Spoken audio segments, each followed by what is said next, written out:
So last time we were actually doing this relativistic, superluminal motion, and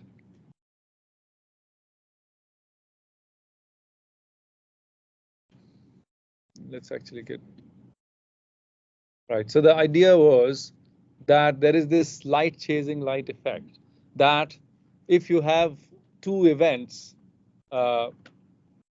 measured by the observer, and if the source is moving relativistically towards you, the time difference between the two events measured can be much shorter than the time difference between the same events when emitted. This is not a frame transformation. We're talking about the lab frame here.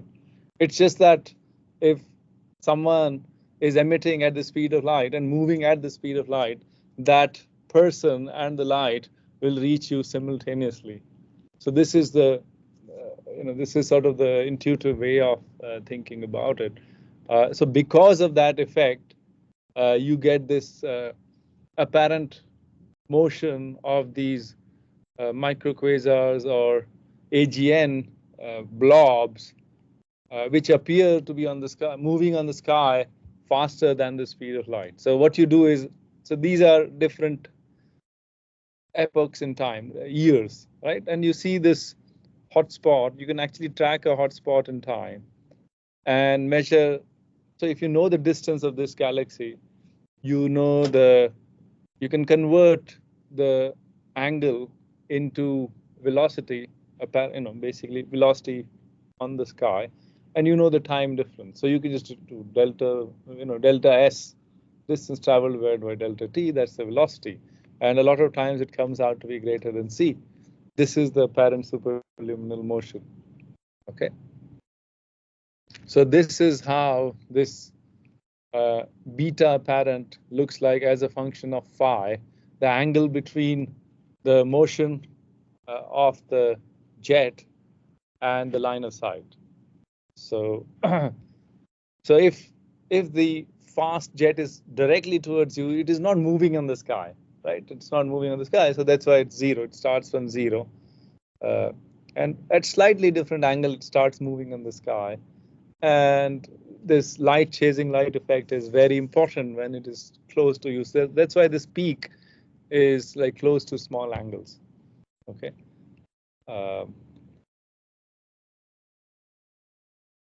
Let's go back to the class notebook. Oh.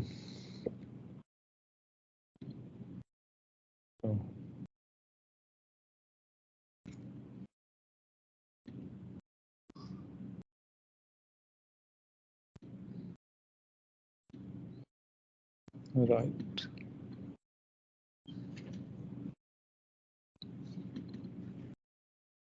Right. So this was this delta T observed and delta T emitted, and this is that light chasing light effect. If V is close to C and theta is zero, this can actually become very small. Now this is the apparent velocity, and because of this term, this becomes large. So apparent velocity divided by speed of light is this. Okay, when beta is close to 1 or V approaches speed of light, you can write beta as 1 minus 1 by 2 gamma squared. And if you make a plot of this function as a function of theta, that is what you get. This one. It's sort of written phi here, but it's this, the angle between the line of sight and the motion.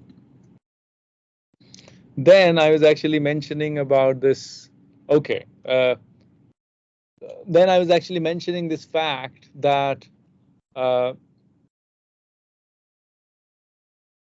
most of the emission gets forward beam. So if you have a particle which is emitting isotropically in its rest frame, right? In its rest frame, it's emitting isotropically. But if it is moving towards you, most of its radiation gets forward beamed. Okay. And actually, I had written the velocity transformation wrong. So this is actually fairly straightforward. If you've done any relativity, this is U perp prime. This is equal to U perp divided by gamma 1 minus, this is actually U parallel, U parallel V by C. This is the perpendicular transformation. So basically this comes from this transformation of 4 vectors, right? So U prime is the velocity in the prime frame. So say this is the rest frame of the emitter, okay, and you're looking at this this ray of light which is emitted at 90 degrees in its own rest frame. What I'm actually saying is that this ray of light in the lab frame in which the particle is moving forward with the velocity v gets forward beamed like this. Okay, so most of the radiation gets forward beamed, and the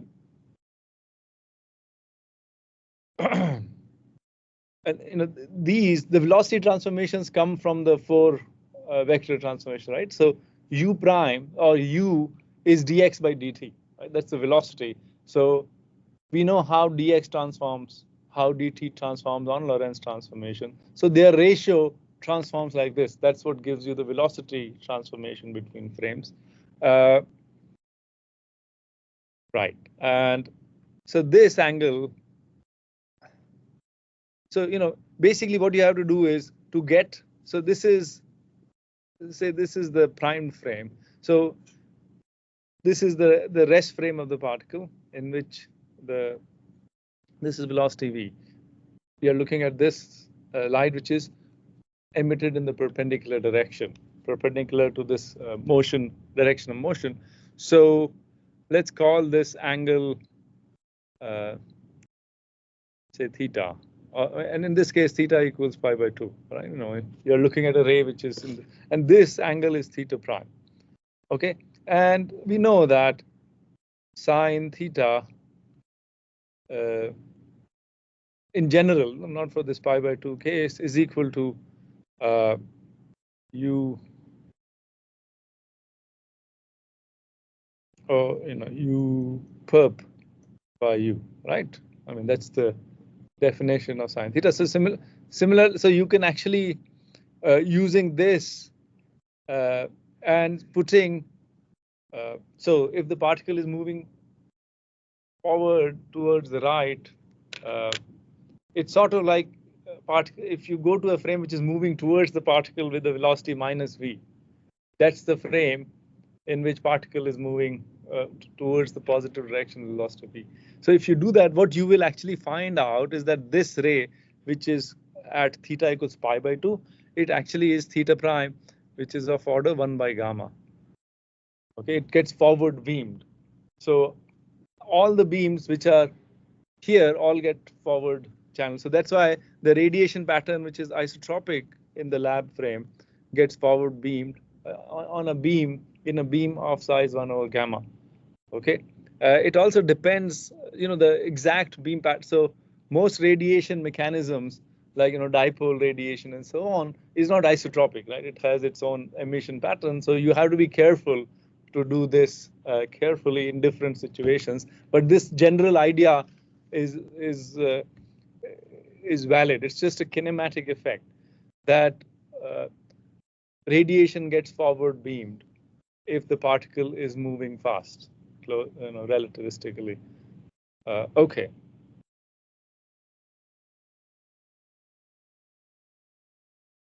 So we will not, we'll not do these things in detail. Hopefully this was done in your radiation course, or if not, I have my YouTube videos on radiation. So, one of those lectures does this, this relativity and, these transformations and stuff.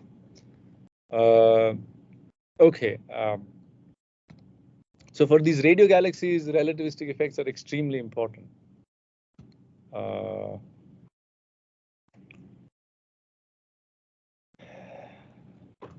Okay, right. So I had already mentioned that there is a zoo of radio galaxies.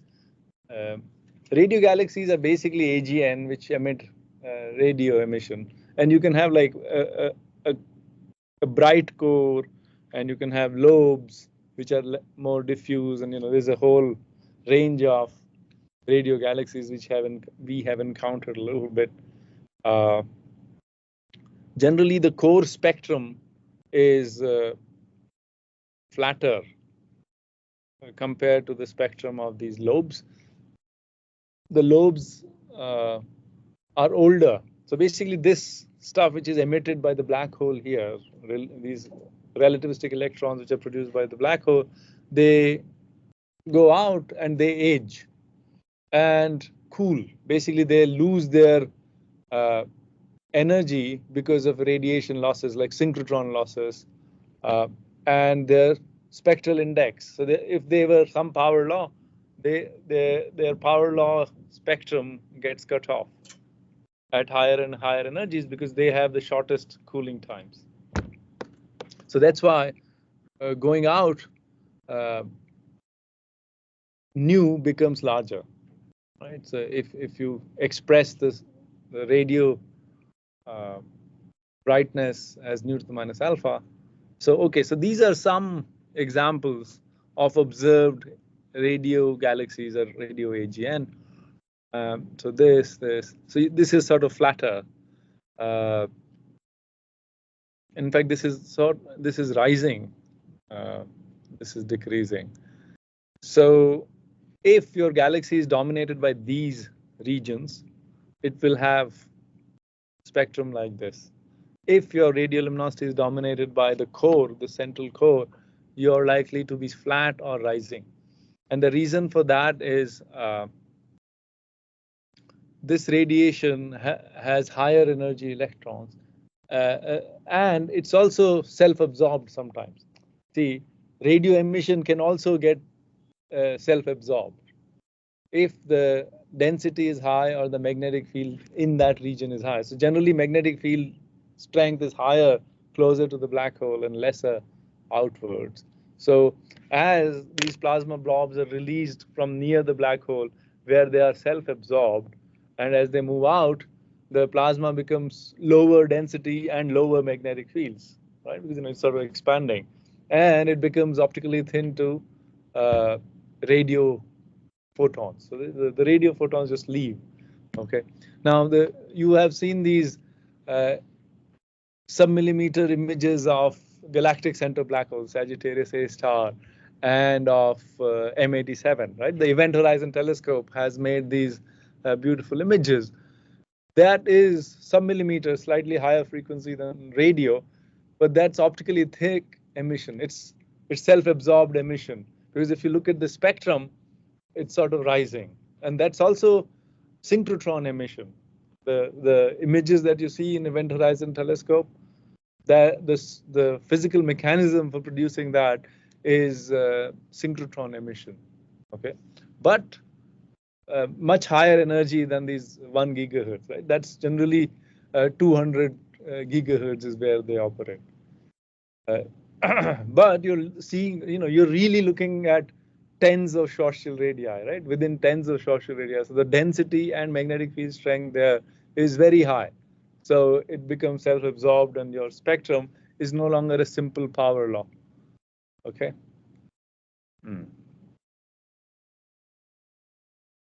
Okay, let's do a little bit of.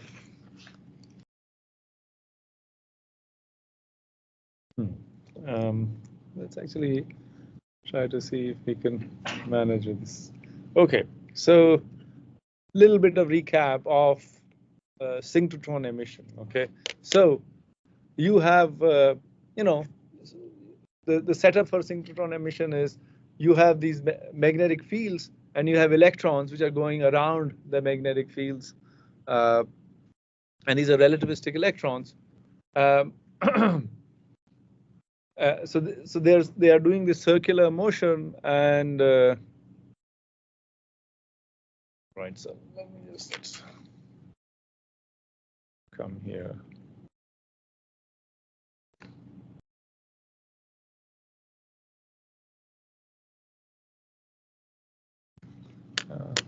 It's Feb 27.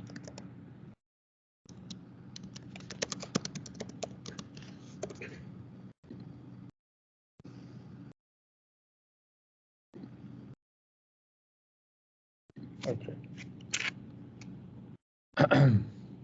So, so the equation of motion for, in a synchrotron. So I will not work out everything. I'll just give you the ideas. Okay. And I encourage you to read up. So, ddt of gamma mv equals minus E V cross B by C. Okay, so this is the equation of motion for a relativistic electron going around magnetic fields. This is the Lorentz force. Lorentz force is relativistically invariant, but Newton's law is not. So that's why you have that gamma there. Gamma equals 1 over 1 minus V squared by C squared. Right.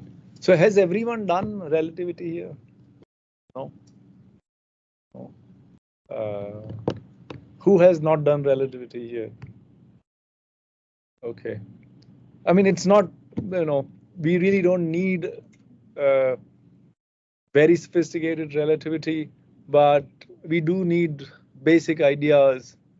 At a qualitative level is good enough. Things like 4 vectors. We don't really need how fields transform and all that. Just simple mechanics is what we need for our purpose. But it's a good idea to know relativity, at least conceptually, and basic mathematics of it. Okay, so if you have magnetic fields and if you have electrons which are going around it, right? So if you do a v dot of it, basically if you do a v dot of this equation, so here v is the actual velocity, not the 4 velocity. V is actual velocity. So if you do a v dot of it, you'll find that dt of gamma equals 0.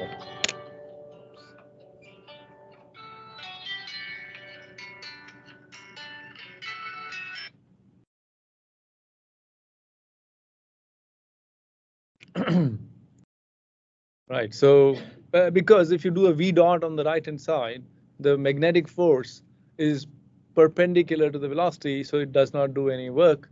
So your energy gamma is conserved. Right. So your equation. So if you have a motion along the field lines, that is a constant velocity motion, and perpendicular to the field lines, you have this gyro motion. Right. So you have. Since gamma is a constant, it can come out of the of this ddt. So gamma m ddt of v equals minus E by C v perp cross B. So this is the perpendicular dynamics for you. And what you have is, I mean, you've done this. If you've done the circular motion, this is the equation for that. Circular motion around field lines. So you have this gyro frequency or omega sychroton equals EB by gamma MC, right? So this is the frequency with which the particle gyrates around field lines. Okay. Now, so you have, say this is an electron. Okay, and if it is very fast, moving at speed of light, and if you have an electron which is radiating, so what we just saw from the previous, just previous arguments is that if you have a fast particle, relativistically fast particle, most of its radiation gets forward beamed, right? So you here, so if it is not relativistic, then the direction, the direction of acceleration is this, right? It's centripetal acceleration, and the direction of velocity is perpendicular to it, right?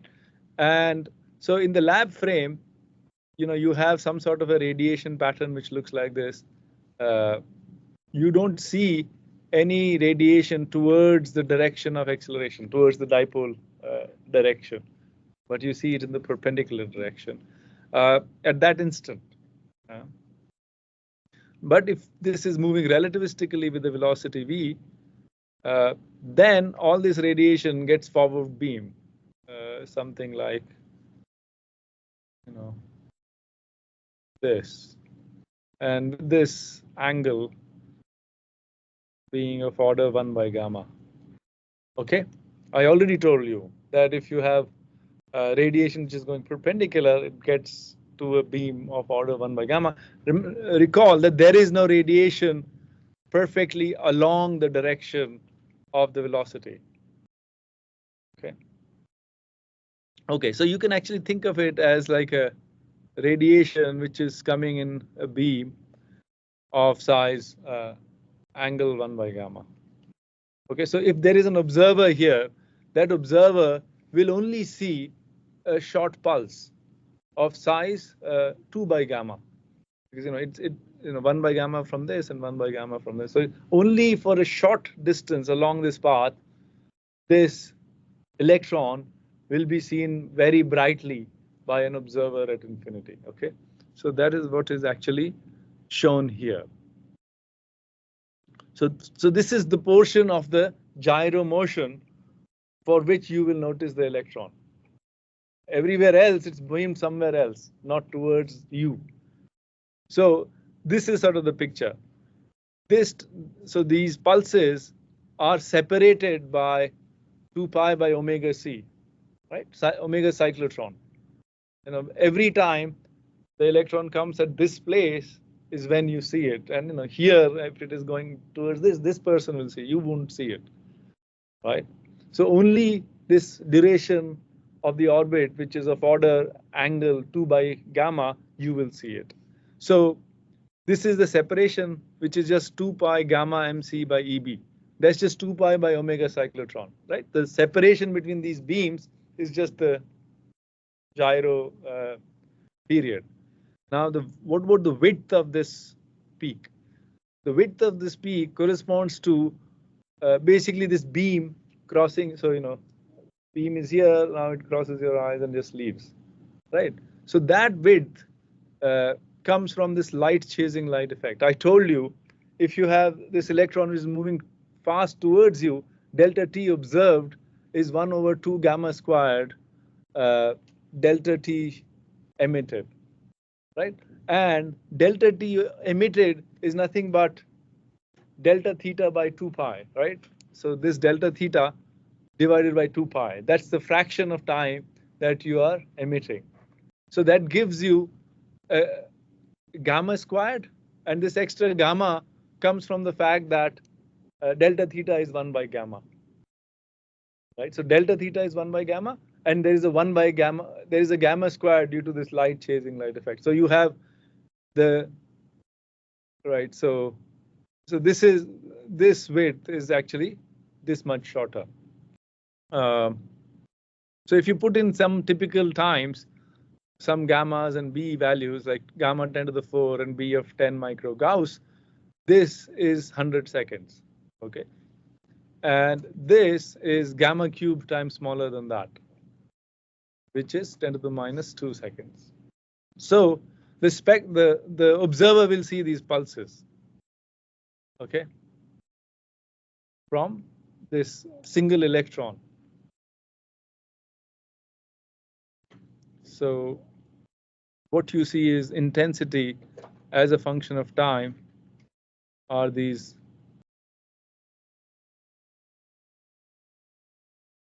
nicely separated pulses of this this time is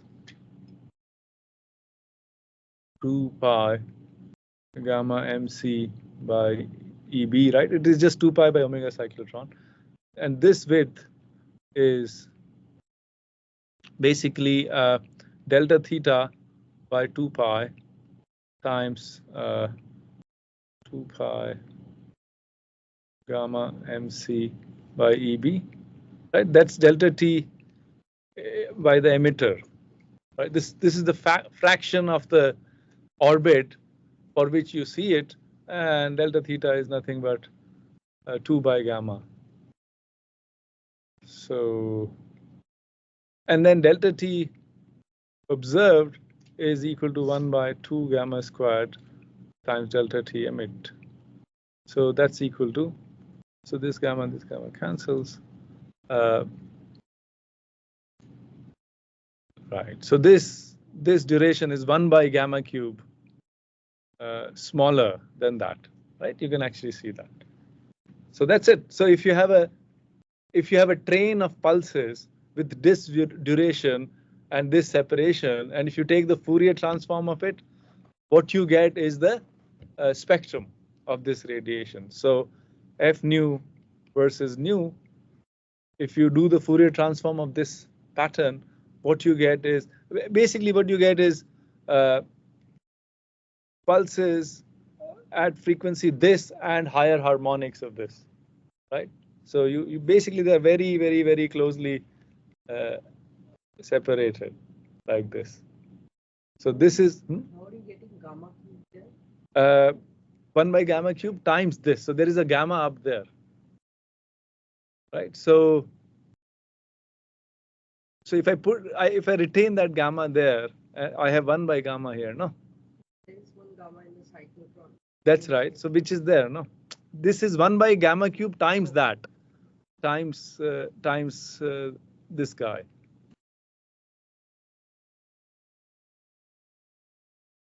So that's why if you cut all the gammas, there's only 1 by gamma squared. Okay. So if you do the Fourier transform, you'll get these things. But if the separation between this width and the period between the pulses is very large, you get many, many, many harmonics. Okay. And the spectrum actually looks, you can actually think of it as a continuous spectrum, and something like this. So you have a peak, this goes like nu to the 1/3, and this is an exponential cutoff minus nu by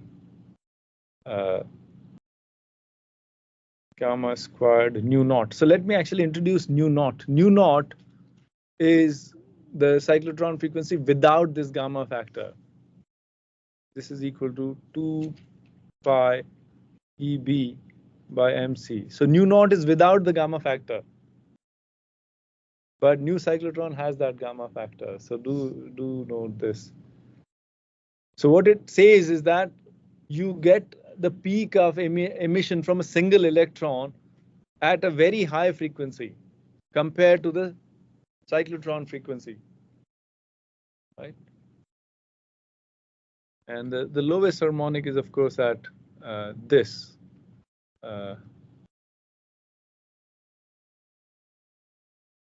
Right.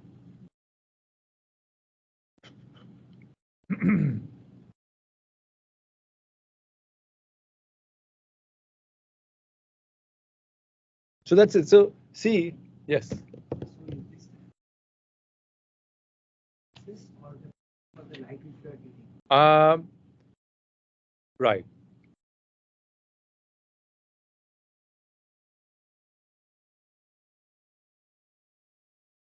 Right. So if you have a intensity as a function of time, and if it is like a pure sine wave, you get a delta function in frequency, right?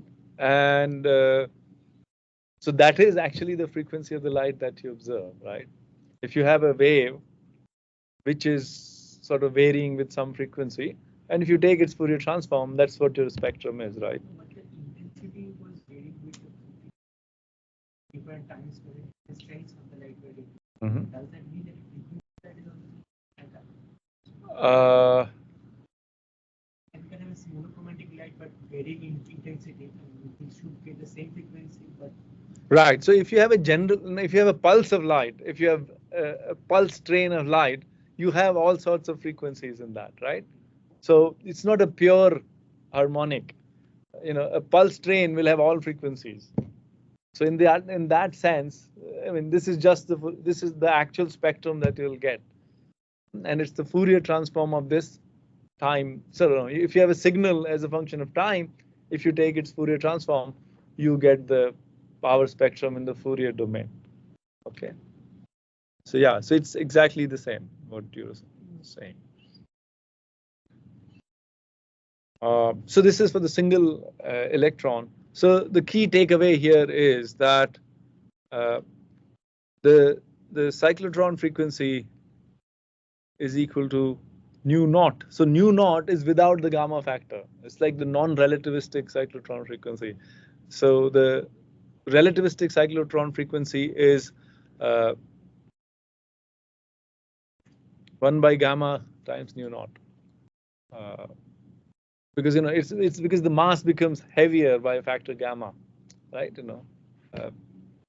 And nu peak of the synchrotron radiation equals gamma squared nu naught.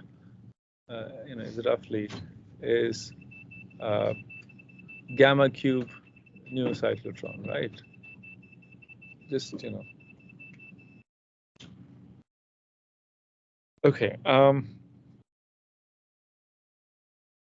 So you get so if you have a cyclotron motion, non-relativistic motion, then what you have is dipole radiation at omega cyclotron, and you just have a delta function, and omega is equal to omega cyclotron if you're non-relativistic.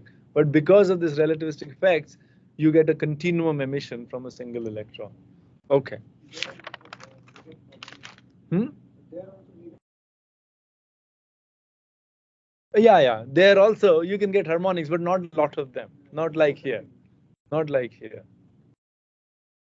Okay, so this is just a single electron. But if you have a power law electron, so power law electron is very, very common. So dn equals dn d gamma d gamma. So in inevitably, most of the non-thermal radiation comes from, we generally assume the electrons to be power law electrons, okay? And this is related to the acceleration of cosmic rays and all that. So you have some, so this is number per unit volume of electrons with the relativistic gamma in the range gamma to gamma plus d gamma, right? So this is a number density so dn d gamma is number density per gamma, right? And the energy of the electron is of course gamma mc squared, and gamma is much greater than 1. Here we are dealing with electrons, but same prescription is used for protons as well. Now, how do you get power law tails and all that is something called particle acceleration, Fermi mechanism and all that. So we are not going to go into that, but we assume that, yeah, there is some mechanism which produces power law particles. Okay, and because they are necessary to produce this radio and gamma ray emission from things like radio galaxies. Okay, so let's actually get an estimate.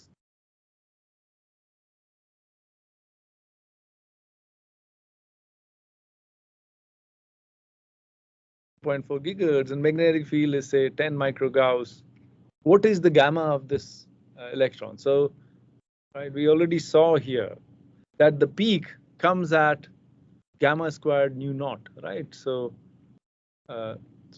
gamma squared EB by MC is equal to 1.4 gigahertz. Suppose your most of the radiation is coming at 1.4 gigahertz. This will be the electrons gamma, which will be emitting at 1.4 gigahertz with the given magnetic field.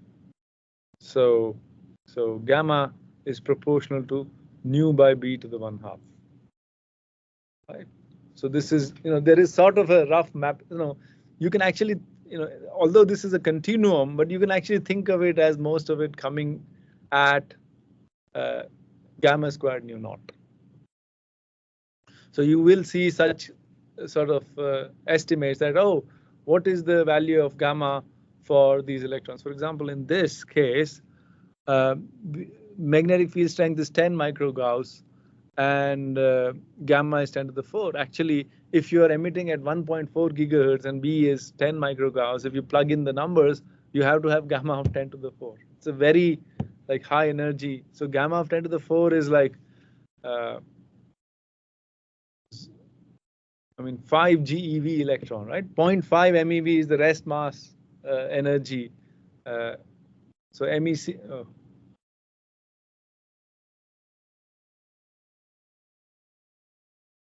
MeV is MEC squared, right? And if you have gamma of 10 to the 4, that's 10 to the 4 times 0.5. So that's 5 GeV. So it's actually very relativistic electron.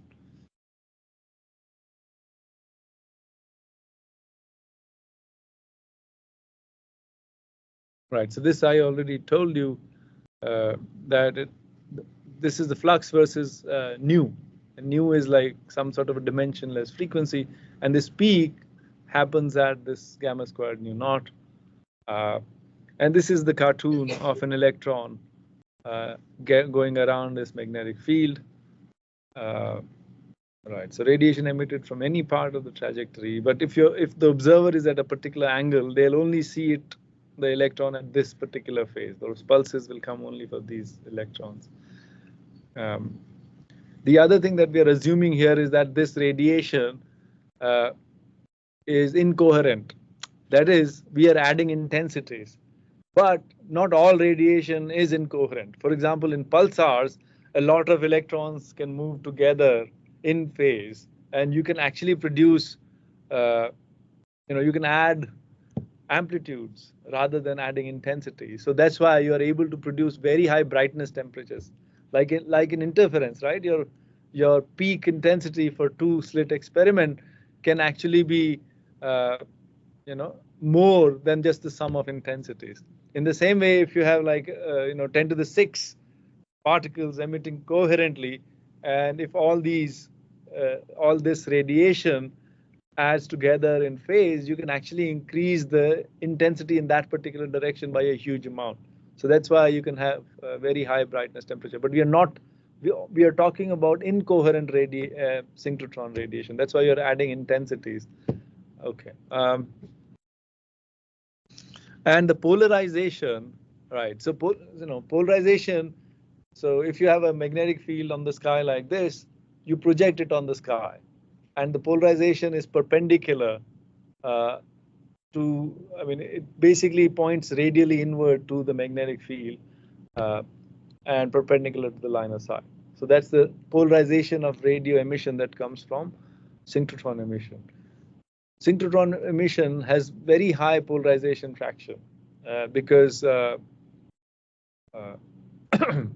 so because the direction of electric field is very coherent, because the background magnetic field is very coherent. So all these electrons will produce polarization which is coherent. You can have as high as 50-60% polarization fraction, which is actually extremely high. This is one of the hallmarks of synchrotron emission. Okay, now if you have, instead of a single electron, if you have a bunch of electrons, how do things differ? That's where we were actually going, right? So, so let's assume that a single electron produces photons at gamma squared nu naught. Okay, now if you have a bunch of electrons, what you have to do is just add them appropriately with their appropriate gammas, and place them in frequency space, right? So so this formula will be very useful. We'll actually not retain the prefactors, but I'll just show you how to do this. So you can actually assume that there's 1-to-1 mapping between gamma and frequency, right? From this relation, if you assume that most of the energy comes at gamma squared nu naught, there is a mapping between nu and gamma for a given V. So right, so the other thing that we have to actually know is the synchrotron power. So this is equal to, so if you have electrons which are gyrating, they'll produce this beaming effect. But if you have magnetic fields which are straight and electrons are just zipping like this, they won't produce much radiation because they're not accelerating. The electrons which are moving along the field lines are not accelerating. So it's really this component of the velocity which is what is producing radiation for you. So so this is called the pitch angle, the angle between the direction of magnetic fields and the direction of momentum of these electrons is the pitch angle. So if the electrons are just going perpendicular, the pitch angle is 90 degrees. If electrons are just zipping along the field lines, the pitch angle is 0 degrees. Okay, and if you assume isotropic electrons, that is a uniform distribution of pitch angles, then you have to basically average over all that. And if you do that, you get something like 4/3. So I'm just writing this, the power radiated by a single electron. Uh,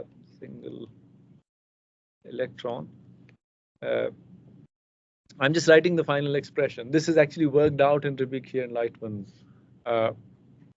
UB sigma T C. Okay, so UB is energy density in magnetic field. So this is B squared by 8 pi. Okay, sigma T is Thomson scattering cross section of an electron. This is 6 times 10 to the minus 25 centimeter squared. Okay, and this is just pi times electron radius squared. This RE is the classical radius of an electron. That's E squared by MEC squared. And there is like some prefactor 8/3 or something. Anyway, you don't have to know all this, but this is a very handy formula. 4/3, and then there is gamma squared. So this is energy density, this is cross section, this is velocity. So this becomes energy per unit time, right? The dimensions become energy per unit time. This is the energy radiated by these relativistic electrons of relativistic factor gamma in a given magnetic field. Okay, so I'm not deriving it, but this is what we'll need in order to produce the spectrum due to a bunch of electrons with a power law distribution in gamma. Yes, so uniform pitch angle distribution. That the electrons must have some differential. Not necessarily. They can be uniformly distributed, but yeah, I mean there is these electrons are collisionless. They are so fast they do not undergo collision. So the actual distribution must depend on the acceleration mechanism. If the acceleration mechanism produces predominantly perpendicular ones, then that's what it is. But what happens is the magnetic fields are very tricky. These electrons or protons just zipping through can excite waves in the plasma, and they can pitch angle scatter efficiently. Even though these are collisionless, they can actually scatter this pitch angle and make it close to isotropic. So these are actually quite complicated processes. Okay, so this is due to a single electron. So the energy radiated by a distribution of electrons is, let's say, dE by dt dV. Right, so this will be equal to the number of electrons. So dN by d gamma. This is number per unit volume times 4/3 gamma squared UB sigma Tc. Right, so this is due to a single electron. This is number of electrons per unit volume. This is energy per unit volume per unit time. Right, and we have to basically integrate this over all gammas. Right, but if we are actually interested, so this will give you the total energy radiated, but we are not actually interested in that. What we are interested in is this guy, spectrum. How much energy comes out frequency? In order to do that, we have to actually do this, right? And that can actually easily be done because we have this transformation, right? So gamma is proportional to this. So all we have to do is do this change of variable from gamma space to nu space. So d gamma is proportional to 1 by nu b d nu. So d gamma by d nu is just this, and this is equal to, so dn by d gamma, dn by d gamma, in a lot of cases, people assume is a power law, gamma to the minus p. Okay, and this, there is something called diffusive shock acceleration, which actually gives a value of p which is close to 2 or slightly higher than 2 from diffusive shock acceleration. This is what you get. But anyway, we'll just put this minus p. So dn by d gamma is gamma to the minus p. D gamma by d nu is 1 by nu b. Gamma squared is, where did it go? Gamma squared is nu by b. UB is b squared by 8 pi. So I'm just sort of taking proportionalities now. Okay, and I want to express this in terms of nu, because that's the frequency at which your radio telescope is observing. Your variable of choice is nu, not gamma. So convert all the gammas into nus. So this gamma will also become nu by b.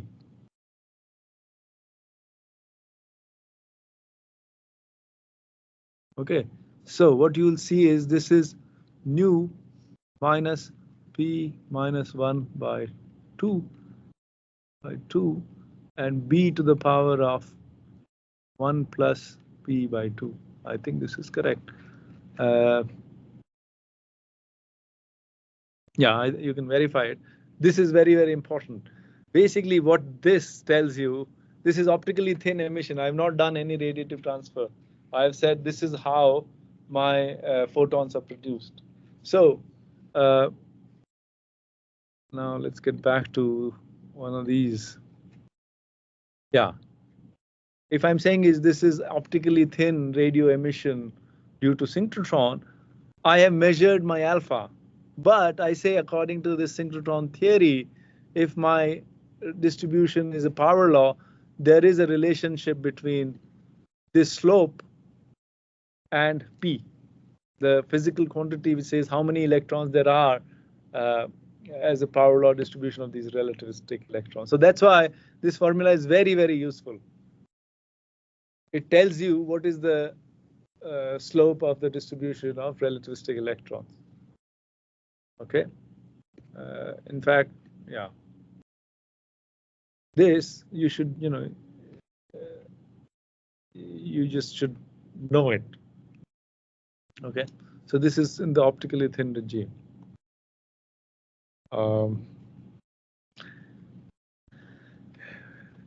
Self-absorption. So synchrotron emission and absorption is a non-thermal emission mechanism. Okay. So when it becomes optically thick, it does not become a black body radiator, because the distribution of electrons is a power law. In black body, we assume that the atoms have a Maxwell-Boltzmann distribution function, right? But in case of this power law electrons doing the absorbing, a thumb rule I can actually tell you. So for example, intensity becomes B nu T for a thermal black body radiator. Now in this case, it does not become B nu T because it's sort of a non-thermal emission mechanism, but it's something, it becomes something which is very similar to it. And the way to see it is, so twice kT by nu square, twice kT nu squared by c squared. This is the Rayleigh-Janes formula, right? For a black body emission in the low frequency regime. This is what your black body becomes. Now, what you do is, the thumb rule that I was telling is just replace kT by gamma mc squared. That's the energy, right? kT is like your energy. If you have a power law electrons, this is the trick that you do. And we already know what is nu squared. So we know from here, right? Nu, gamma is proportional to nu by b square root, right? So this is anyway nu squared, because we, in the end, we want to express it in terms of nu squared. So, right, and so this is, so we just want to express this in terms of nu. So that's just nu to the 2.5, right? So that's square root of nu coming from there, b to the minus 0.5. So this is your specific intensity in the optically thick regime. So I have not derived it, I've just sort of told you the thumb rule how to get to it. The derivation is again given in Ripickian Lightman. Okay, so now what we have is the following, right? If you look at on the log plot, I nu versus nu, at high frequency, this is nu to the minus p minus 1 by 2. Right? This is the optically thin regime of synchrotron emission. This is the optically thick regime of synchrotron emission. This is nu to the 2.5. And this had b to the 1 plus p by 2. B to the minus 1 by 2. So basically it will have something like this, right? You know, if you have a power law here, they just turn over. So this is, so what you can actually do is you can equate this and this with the prefactors and get where the turnover happens. Okay. Now, if your B field increases, if you increase your B field, right, this portion comes down. The optically thick portion comes down, right, because it's b to the minus a half. Whereas this portion for reasonable p's goes up. So this is how the radiation becomes. So increasing b. So with increasing b, this is how the power, the spectrum changes. And this is the crossover. You can actually find out that crossover frequency by equating the two parts. So if we go back to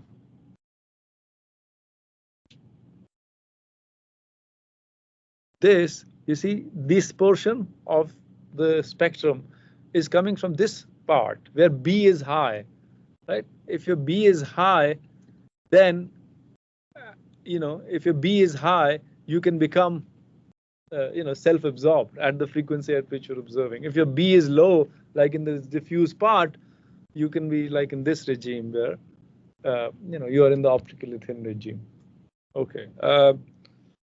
So this actually covers the synchrotron emission, but I actually encourage you to read more about it, because this is, you know, this non-thermal stuff is very fascinating and very, like, you know, it has a lot of applications in astrophysics. Okay, what about, so this is just the non-thermal part, but there's also thermal, you know, also thermal radiation, thermal black body radiation from AGN,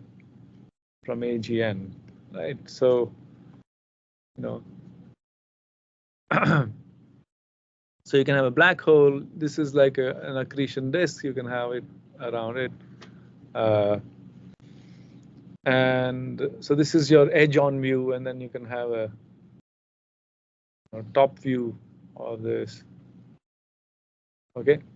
Now there is something called a multicolor black body. This is like a very model that's used for thermal radiation from AGN, but you know, you don't really see a lot of AGN with thermal emission. You know, very in a smaller class of them, you can see sometimes this thermal emission, a black body emission. When I say thermal, I really mean black body emission. Now, let me actually quickly tell you how to get this. So, I told you in a previous class that, you know, accretion is powered by gravity. AGN are powered by gravity.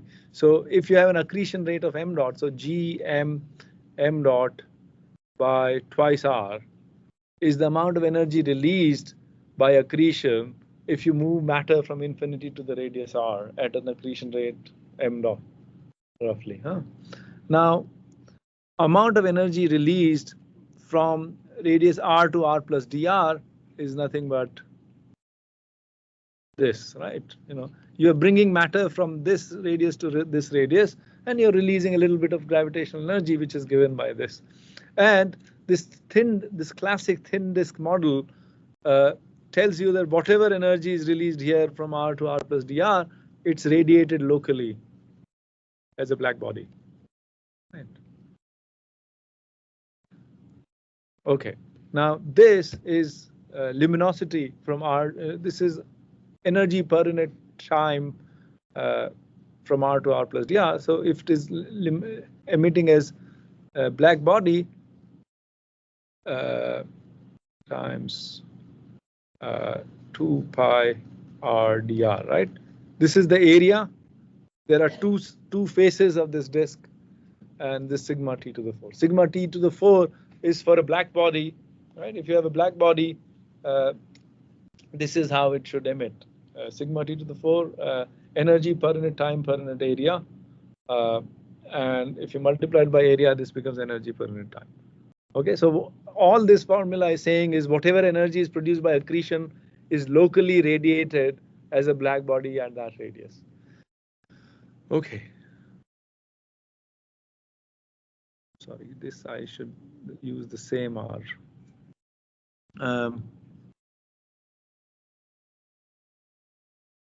So what do we get? So we get, if we just do this, we get T equals G m dot by 8 pi R cube sigma. This sigma is the Stefan's constant.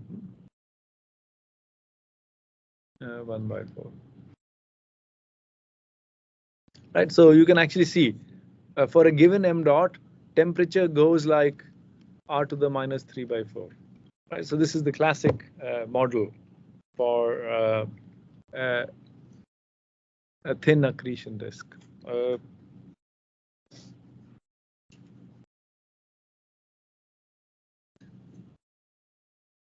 Now, if you have this temperature, what you can actually do is calculate the spectrum.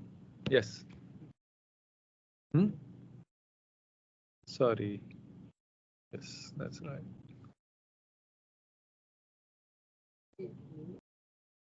Yes, it will be in the numerator. There is, let's see, R4, I think there will be 8 here. This 8 is not there. I think this is correct.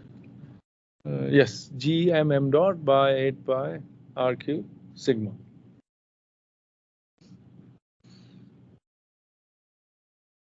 I mean, this idea is basic, extremely simple idea. Accretion locally, energy produced, radiated locally as a black body. So what it means is that, you have this locally emitting black body. This has this temperature. And if we are given the temperature of the black body, we know how much radiation it produces at what, across frequencies, right? That's the Planck spectrum. So, right, so dE, so let me write down by dt, d omega dA, d nu, 1 by cos I. Right, suppose you are an observer here, right? And this is the axis of this thing. So this is the inclination angle, right? So if you are looking at the accretion disk like this, the inclination angle is 0. If you have the accretion disk like this, the inclination angle is 90 degrees, right? Inclination angle is 90 degrees if it is edge on. This is the convention for all things, exoplanets or, galaxies or whatever.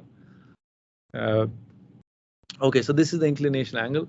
So this is actually equal to B nu T R, right? So this is the amount of energy produced per unit time, per unit solid angle, per unit area from the accretion disk in this frequency interval in this direction at this inclination angle, right? The observer is basically collecting light in this angle.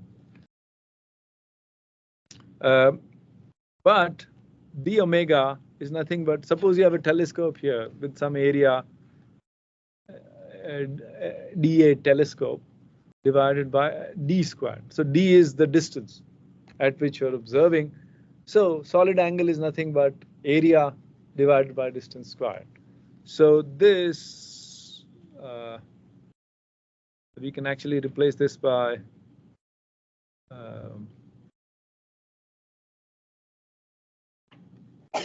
the area of the telescope.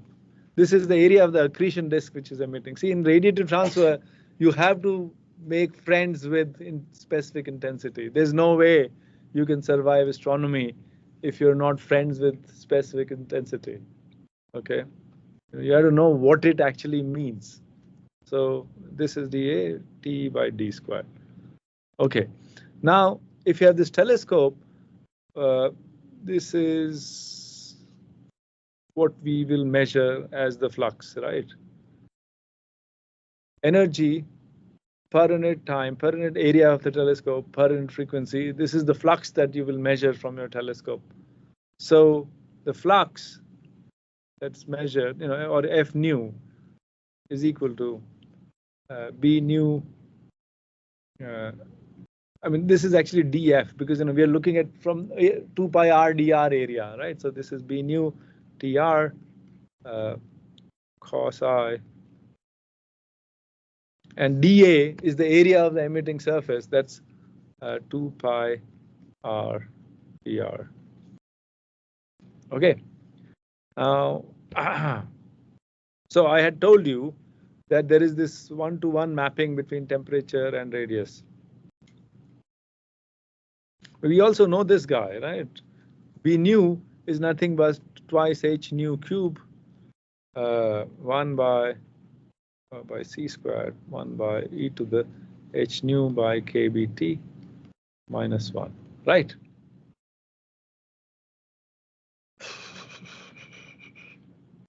So if you plug that in, and so if you want to measure flux, which is nothing but energy per unit time, per unit area of your telescope, per unit frequency, that will be,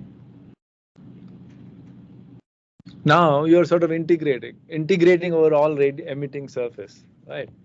So that's just twice h nu cube by c squared cos I 2 pi integral r dr by e to the h nu by kt, which is a function of r, minus 1. Okay, have I missed anything? I don't think so. Right? What happened to the d squared term? Which d squared term?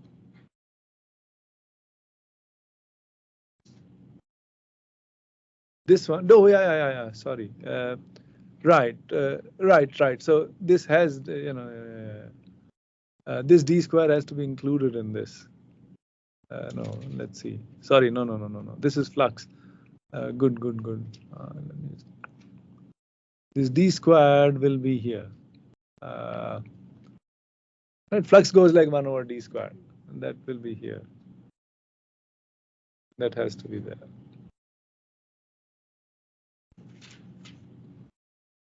Okay, now this is actually a little, so you have to do 2 change of variables, right? One is this change of variables. So t and r are one-to-one functions, right? The other is, you have this e to the h nu by kt sitting there. So you introduce s equals h nu by kt r, and convert everything in s. S is a dimensionless variable, which is actually a nice thing. If you do that, the dimensionless integral will just be a number. All the dimensional dependencies will come out. Okay, so you can actually see this dimensionally, this portion is just r squared, right? Which is t to the minus 4 by 3 squared, which is t to the minus 8 by 3, right? But t is inverse of s, right? I'm just writing dimensionally. So t is inverse of s. So so this is proportional to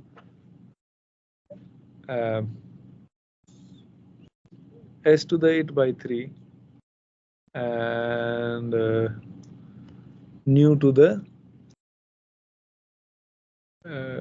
minus 8 by 3, right? So this new dependence will come out because you're not integrating over frequency, you're looking at all the frequencies. So basically the new dependence of this f nu will be this s to the 8 by 3. So you'll have this integral which would look something like s to the 8 by 3 or s to the 5 by 3 ds by e to the s minus 1. This will be a number, right? 0 to infinity. If you do this change of variable carefully, this is what you'll get. That's just a number, say 10, 5, 2. But this nu, so basically this is proportional to nu to the 3 minus 8 by 3, which is proportional to nu to the 1/3. This is the classic result. A multicolor black body, a single temperature black body gives you the Rayleigh-Jeans law at low frequency, which goes like nu squared. This is much flatter. It's nu to the 1/3. This is a well-known thing. Yeah. This is the multicolor black body spectrum.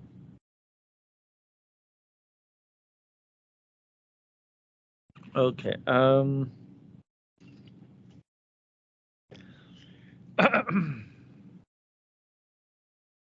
Right. So there is another concept in accretion which is called Eddington limit.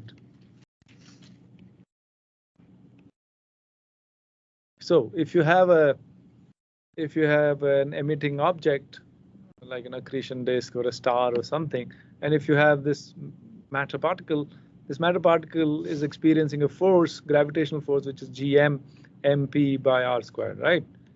This is the attractive force. It is also experiencing a radiation force due to radiation acting on it. So if your luminosity is low, the force due to radiation is small, right? So gravity overwhelms radiation. But if you keep increasing the luminosity of the central object, at some point the force exerted by photons which are coming out from this body will push you out more than the gravity can pull you in. When the two balance out, that's called the Eddington limit. Okay. In fact, the reason, so you also know that most massive stars are very luminous, right? And they have harder photons. So at some point, the force exerted by these photons can overwhelm gravity and can, it can sort of suffocate the star from being formed itself, right? So there is a limit on upper limit on the mass of a star that comes from these considerations. So this Eddington limit is named after Eddington, who was much before accretion. He didn't know anything about quasars or anything. So this is a general concept. It was applied to the stars in the first place. Okay. So the gravitational force is this, and the radiation force, if you have luminosity L, 4 pi r squared, this is the flux of radiation, energy per unit time per unit area.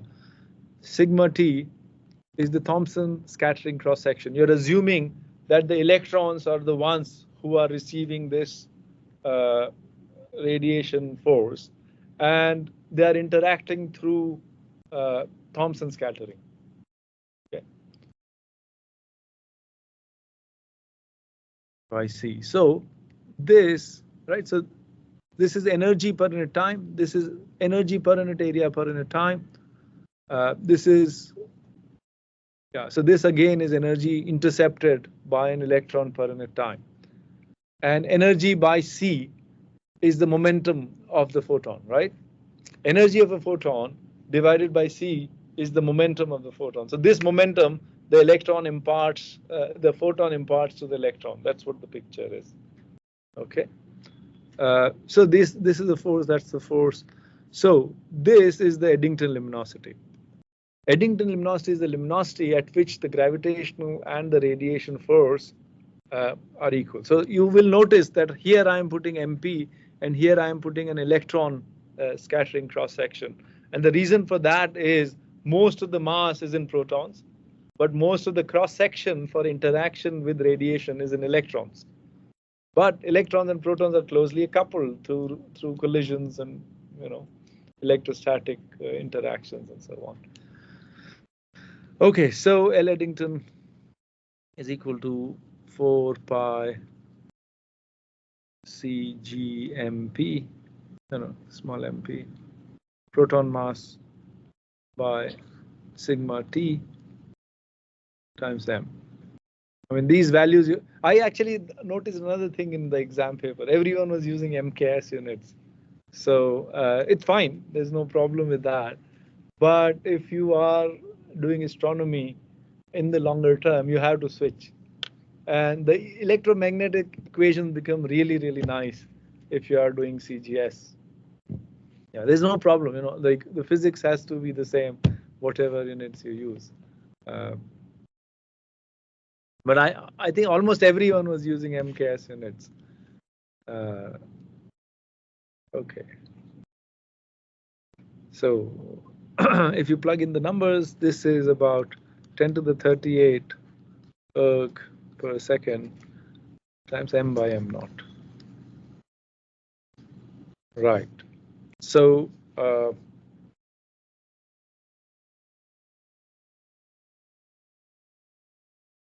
if your stars, right, so like from stellar structure, we know that luminosity is a very steep power of mass, right? At some point, this guy will overwhelm, right? The luminosity will exceed the Eddington luminosity because it's a steep power of m, whereas this is a linear power of m.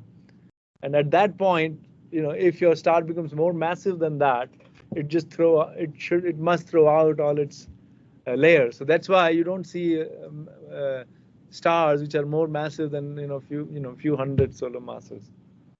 Okay.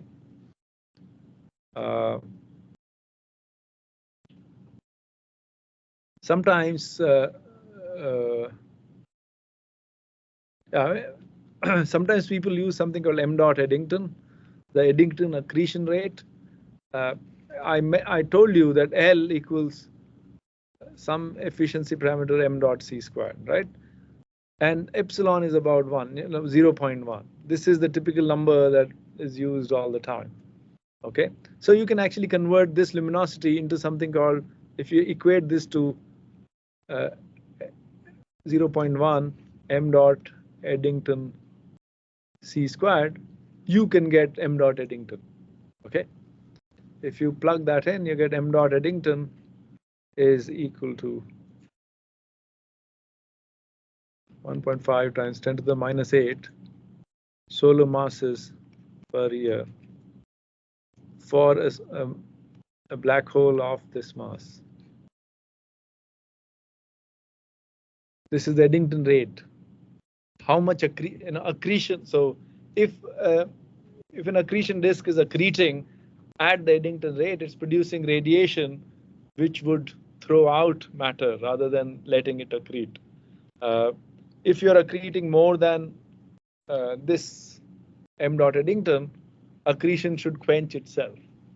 Okay, but the point is, unlike a star, which is a spherical system, accretion disks are not spherical systems. So this limit is not quite a hard limit.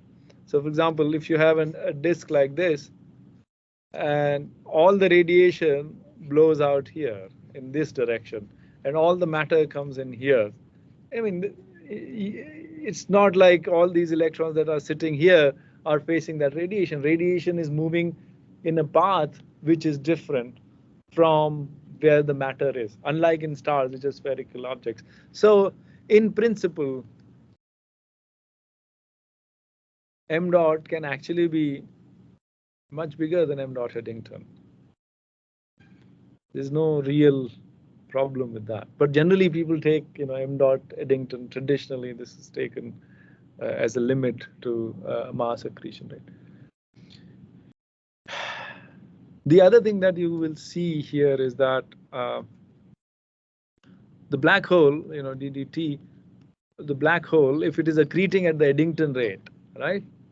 if it is accreting at the Eddington rate, this is equal to m dot Eddington is proportional to the black hole mass. Right? We just saw that. So if you have a black hole, the matter emits 0.1 mc squared of its rest mass, but the rest 0.9 mc squared, it gets accreted onto the black hole and adds to the mass of the black hole, right? So ddt of m black hole is actually roughly equal to m by some time scale tau. Right? This formula, right? If you just write this as dm black hole by dt, this is nothing but m black hole. It shows an exponential growth. If you have a black hole which grows at the Eddington rate at all times, it will grow exponentially because m dot is proportional to m. And this time scale is called the salpeter time.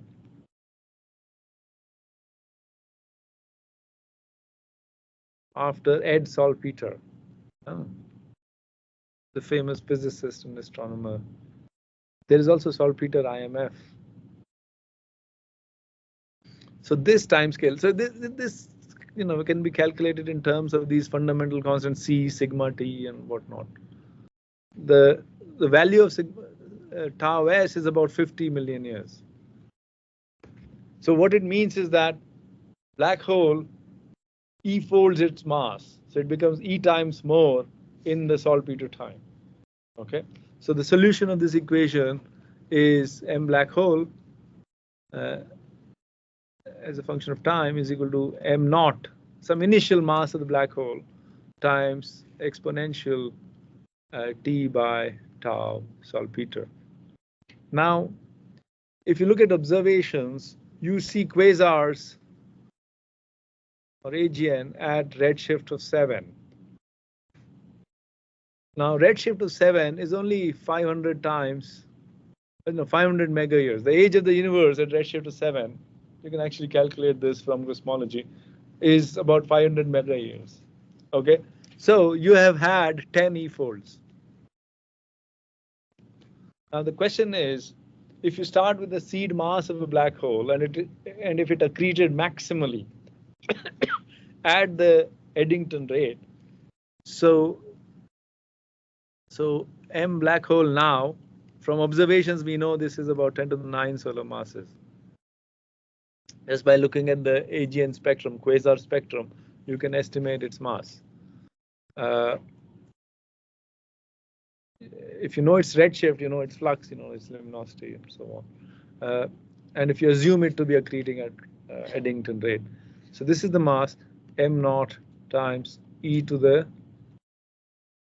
essentially 10, right? There are 10 E-folds. So if you calculate m naught, that comes out to be around 5 times 10 to the 4 solar masses. Basically, this is actually a problem. How do you get such a massive seed so early? So this is one of the open problems in astronomy now is how do you create very massive black holes so early in the universe? Okay, and this is actually the problem. This seed mass that you required, even if you grow at the Eddington rate, is actually extremely high.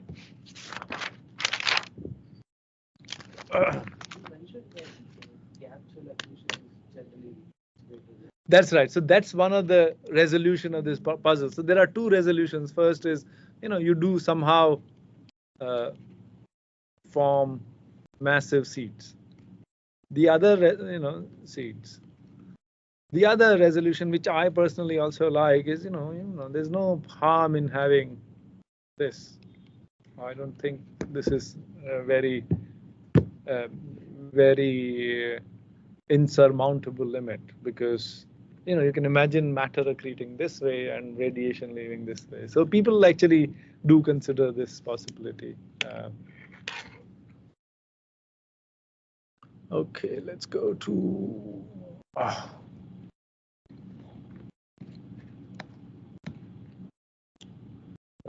Right, so we actually did this, right? All this, dn d gamma going like gamma to the minus p. So you have this single electron nu to the 1/3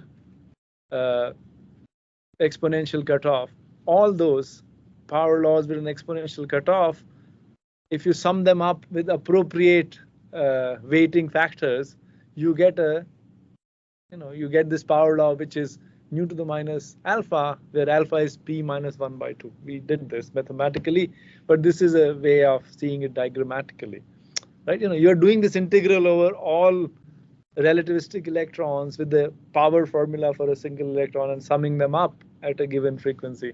So this is a way to see it. The other, actually, we did two such similar calculations. The other was adding up all these little rings of black body emission. It's exactly the same, similar kind of a calculation, that you have black body emission from all these rings. If you add them up appropriately, all this nu squared and exponential cutoff, if you add them up, then you get nu to the 1/3 and exponential cutoff. These are almost the same sort of type of calculations in spirit. Right. So AGN are also, as I also mentioned this, that they show rapid variability. An example is shown here. This is X-rays and radio emission from objects called BL-LACs. BL-LAC objects are very bright in gamma rays and show very short time variability. Okay, and you can actually see here, this is a period of 10 days, and in 10 days it sort of undergoes huge variations in luminosity by orders of magnitude. I had in a previous class mentioned that time variability gives you a constraint on the size of the object.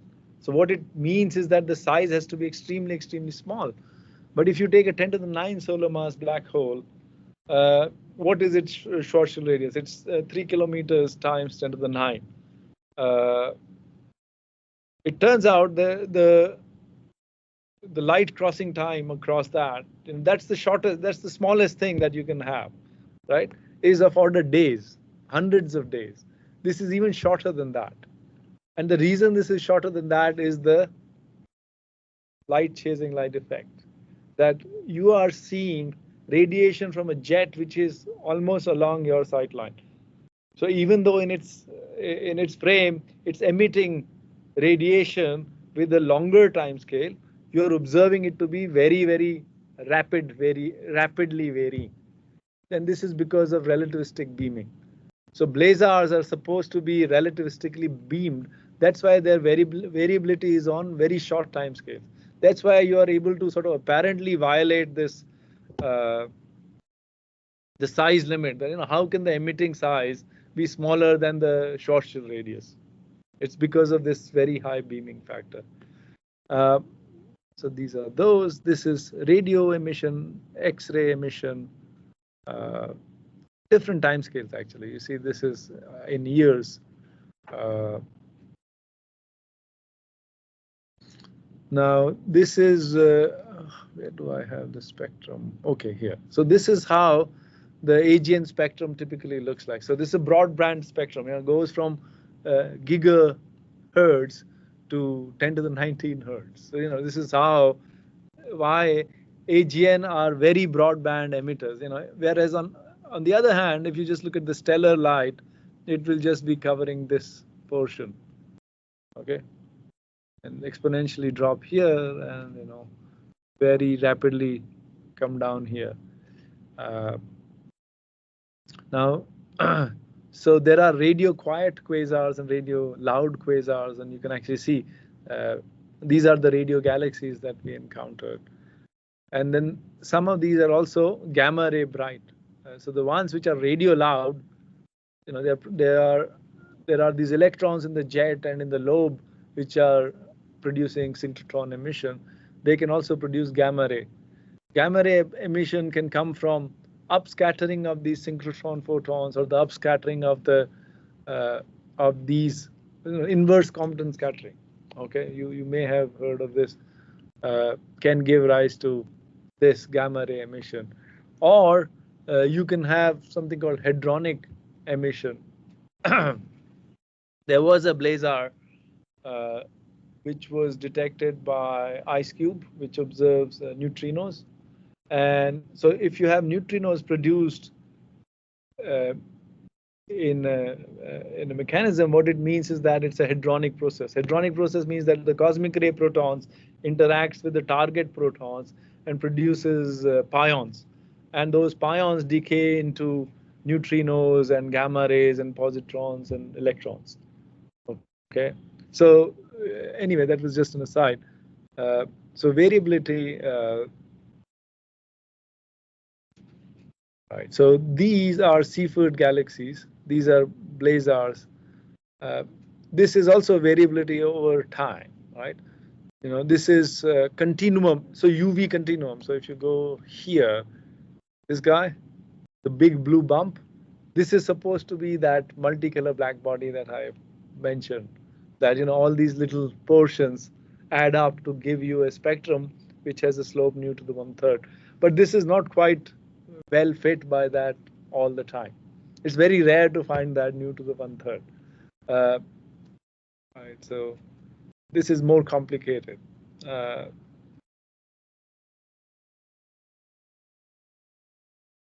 So this is variability in the line emission. This is variability in the continuum emission. This is the continuum. The big blue bump is the continuum. So what happens is you have this material at large scales around the AGN, and the continuum is the UV continuum is coming from the accretion disk. Suppose your accretion rate increases, right? The luminosity goes like m dot. So if your m dot increases, your luminosity increases.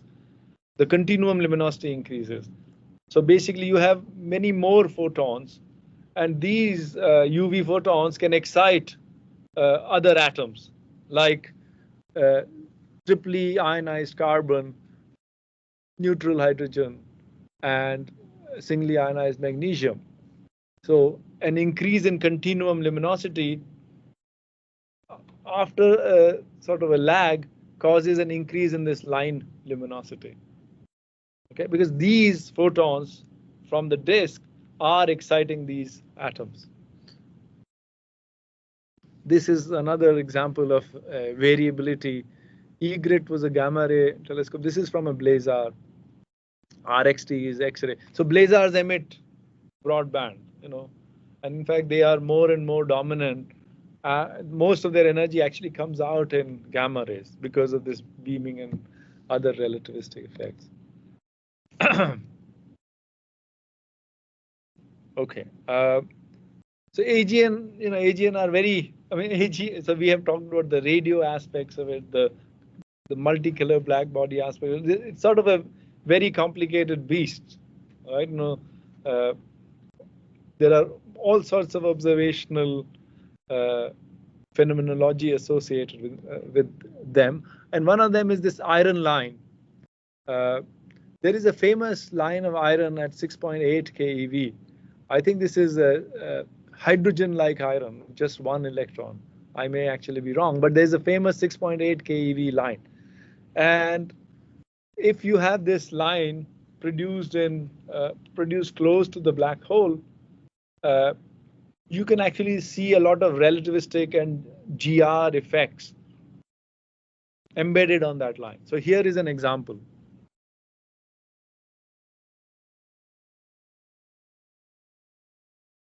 So these colors are the frequencies.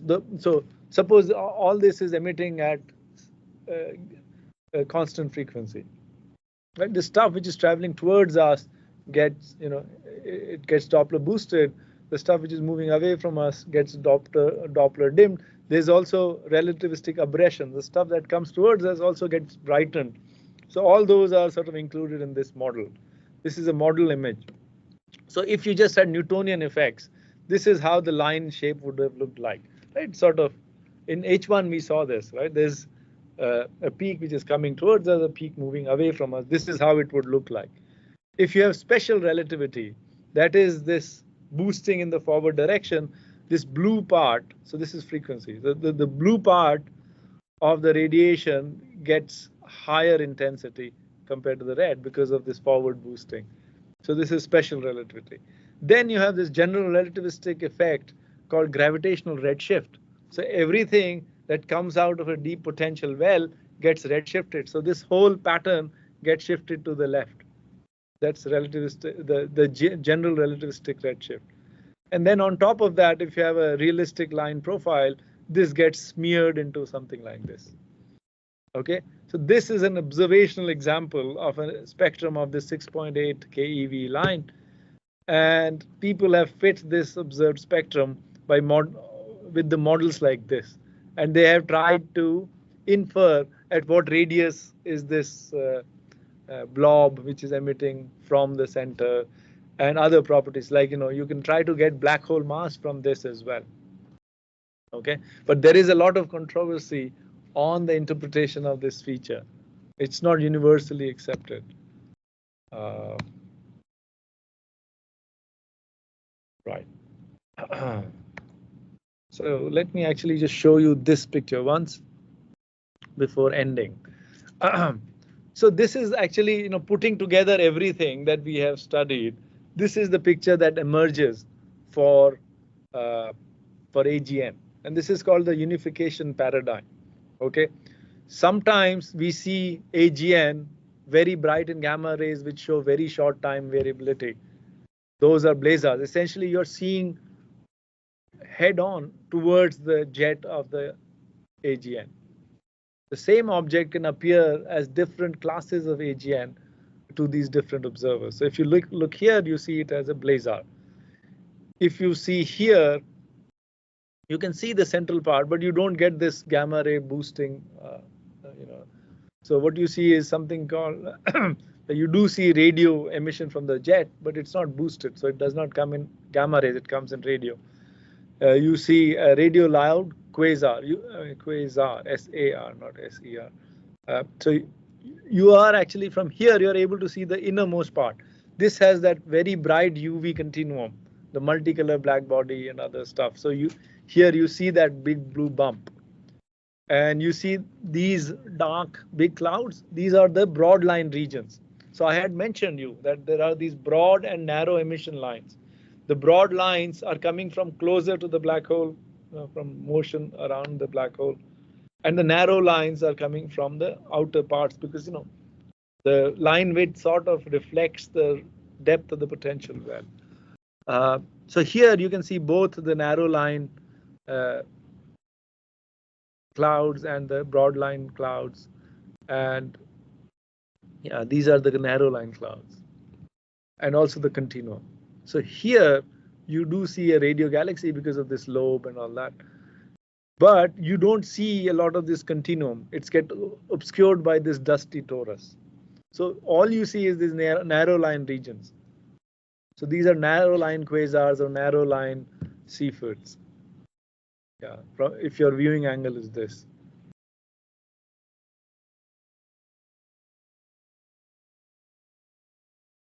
So here on this part, yeah, so basically this is the unification picture.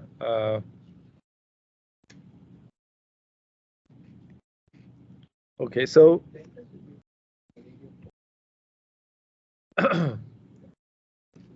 right. I mean, that's, I'm actually not able to figure out because here also there is radio emission from the jet.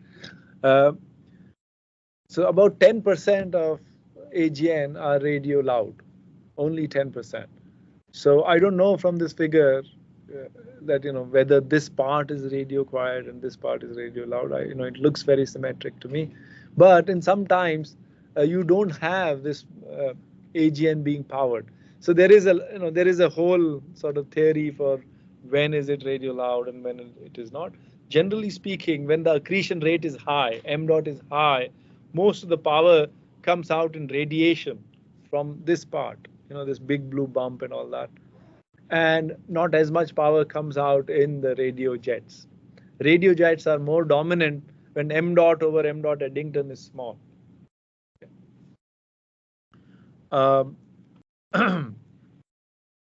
So I mentioned about this broadline region.